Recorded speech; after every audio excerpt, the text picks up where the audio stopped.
Meaning of freedom of assembly. Freedom of assembly. Freedom of assembly. Freedom of assembly. Freedom of assembly.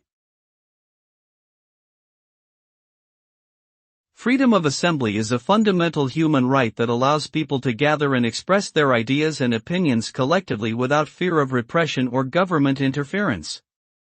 It includes the right to hold peaceful demonstrations, protests, and meetings for political or social purposes.